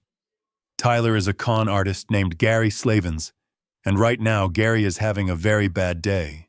I picked up the remote control for the wall-mounted television in the study. I turned it on. I had connected it to the security camera feed from the bank. Mr. Henderson had been kind enough to allow me remote access to the lobby camera for security verification. "Look," I said, pointing to the screen. On the screen, we saw the lobby of the First National Bank. We saw the glass office. Inside, Linda and Tyler were standing up.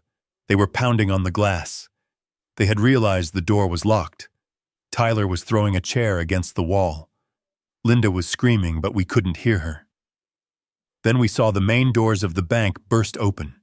6 police officers in tactical gear swarmed the lobby. 2 of them had dogs. Tyler saw them. He tried to pull a weapon from his waistband, but he was too slow. The glass door shattered as the police breached the room. We watched in high definition as Tyler was tackled to the ground. We watched his face being pressed into the carpet. We watched the handcuffs snap around his wrists. Then we watched Linda. She wasn't fighting. She was standing there looking at the police, looking at Tyler, and then looking around as if wondering where her husband was to save her. She was handcuffed. An officer led her out. She looked old. The glamour was gone. She looked like exactly what she was. A woman who had bet everything on a lie and lost. Brian watched the screen in horror. He was shaking violently. Are they coming for me too?" he asked, his voice barely a whisper. I looked at my son. I saw the little boy I used to teach to ride a bike, and I saw the man who had tried to bury me before I was dead. I smoked my cigar, taking my time. "That depends on you, Brian," I said. "Depends on what he asked," looking up. Hope flickering in his eyes. I pulled a document from my desk drawer. It was a confession. I had drafted it myself last night. It detailed his involvement, his debts, his complicity in the conspiracy. "You are going to sign this," I said, placing it in front of him. "You are going to confess to everything. You are going to testify against Linda and Gary. You are going to make sure they go to prison for a very long time." "I will it. I will do anything," Brian promised, reaching for a pen. And then I continued. "I am going to buy your debt from the loan sharks." Brian froze. You will pay it." "I will buy it," I corrected him, "which means you will no longer owe them. You will owe me. And I am a much harder creditor than they are." I leaned in close to his face. "You are going to work for me, Brian. Not as an executive. Not in an office. You are going to work in the warehouse. You are going to load trucks. You are going to sweep floors. You are going to work every single day until you have paid back every cent with interest. And if you miss one day, one single day, I will hand this confession to the district attorney and you will join your stepmother in a cell." Brian looked at me. He saw that I meant it. There was no love in my eyes, only the cold calculation of a businessman making a deal. He picked up the pen. His hand shook just as mine had shook when I was acting, but his fear was real. He signed. I took the paper. I folded it and put it in my pocket. "Get out of my sight, Brian," I said. "Be at the warehouse at 6 a.m. tomorrow. Do not be late." He stood up. He looked at the screen where his accomplices were being shoved into police cars. He looked at me one last time. "I am sorry, Dad," he whispered. I didn't answer. I turned my chair around and looked out the window at the garden. I heard him leave. I heard the front door close. I was alone. The house was quiet. The pests had been exterminated. I took another puff of my cigar. I picked up the phone and dialed the bank.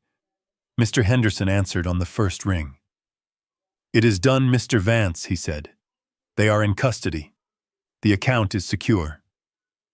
"Thank you, Robert," I said. "I will be in tomorrow to sign the new signature cards."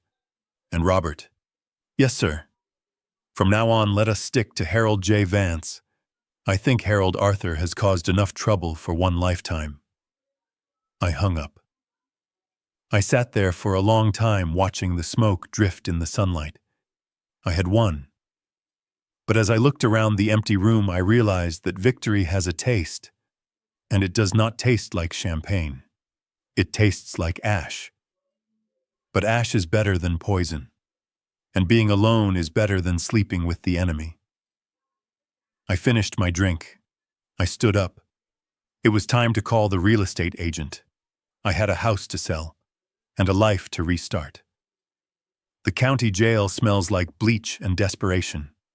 It is a smell I know well, not because I have spent time inside, but because I spent my youth building warehouses in neighborhoods where this smell was part of the atmosphere. I walked down the long gray corridor, my footsteps echoing on the linoleum. I was not there as a visitor. I was there as the victim who held the keys to their future. I visited Linda first. She was sitting in the interview room behind a thick pane of plexiglass. She was wearing an orange jumpsuit that was 2 sizes too big. Her hair, usually perfectly coiffed, was pulled back in a messy bun. Without her makeup and her jewelry, she looked stripped. She looked ordinary. When she saw me, she lunged forward, hitting the glass with her palms. "Harold," she cried, her voice muffled by the barrier. "Oh, thank God. You came. You have to get me out of here.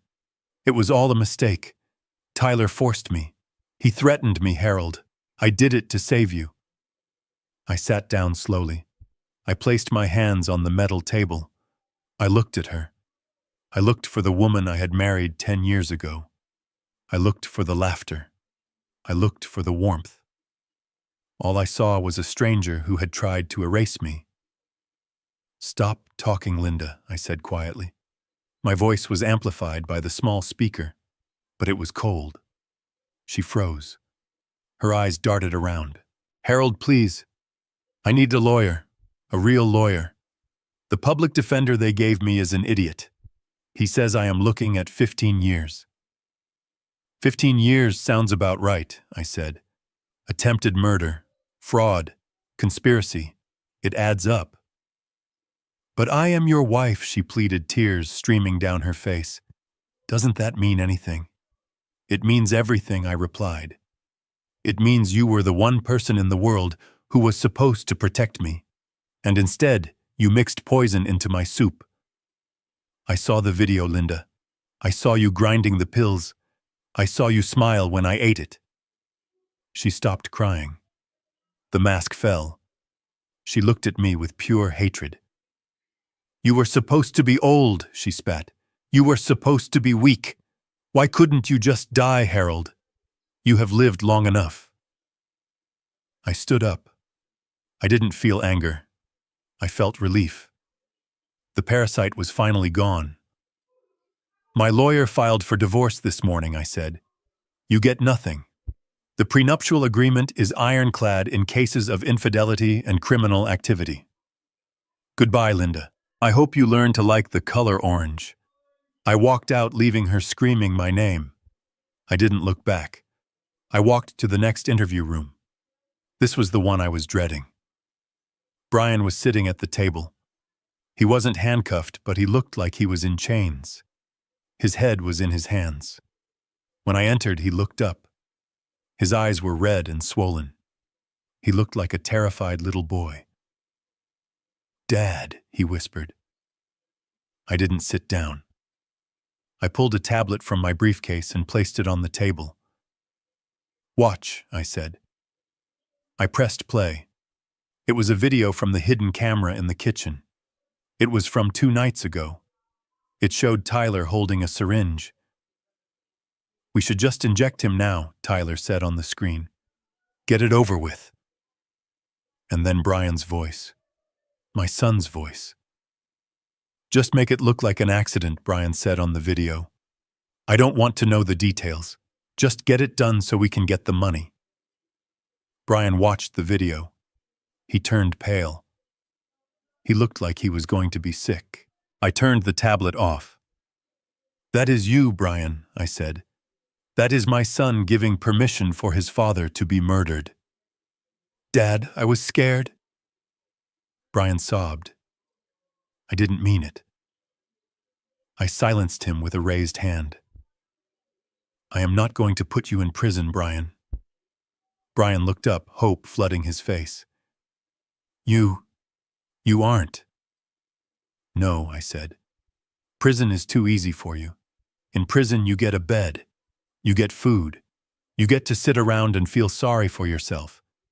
And the taxpayers pay for it. I am not going to let you off that easy." I pulled a file from my briefcase. I spoke to the district attorney. I told him that you were coerced. I told him that you cooperated with the investigation. He has agreed to suspend your sentence. You are free to go." Brian slumped in his chair, exhaling a massive breath. "Thank you, Dad. Oh, thank you. I promise I will make it up to you." "I will." "I am not finished," I interrupted. I leaned in close. "You are not going to prison, Brian, but you are entering a different kind of correction facility. It is called the real world." I dropped a piece of paper on the table. "I have cut you off. The trust fund is gone. Your credit cards are canceled. The apartment I pay for is being listed for rent tomorrow. You have 24 hours to move your things out." Brian stared at me, mouth open. "But where will I live? How will I eat?" "That is up to you," I said. "You have a job waiting for you at the warehouse. Minimum wage. You start at 6 a.m. tomorrow. You will work 10-hour shifts loading crates. You will sweat. You will ache. And every paycheck you earn will go directly to me to pay off the debt I bought from your loan sharks."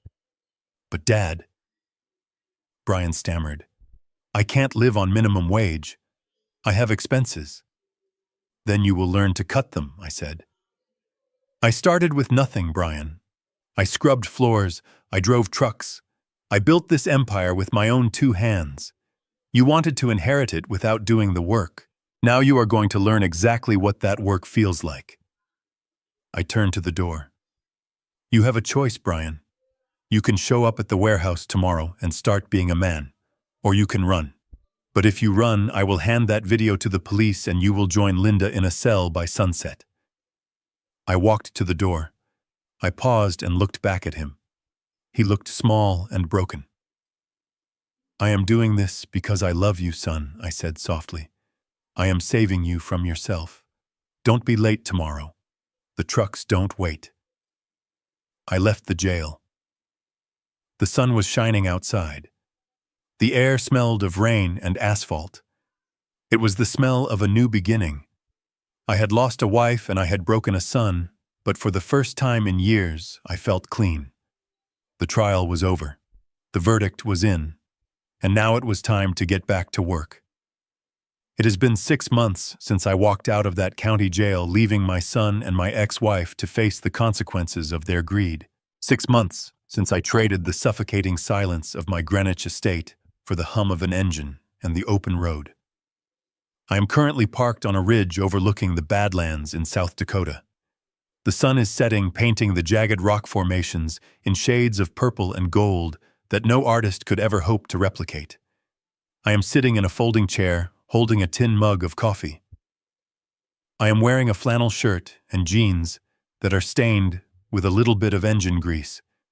For the first time in 40 years, I do not own a suit. And for the first time in 40 years, I am happy.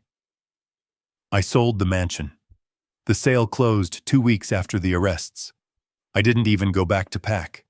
I hired a company to auction off the furniture, the paintings, the crystal chandeliers. I didn't want any of it. Every object in that house was tainted with memories of lies. The money from the sale went into the trust, and I took a fraction of it to buy this.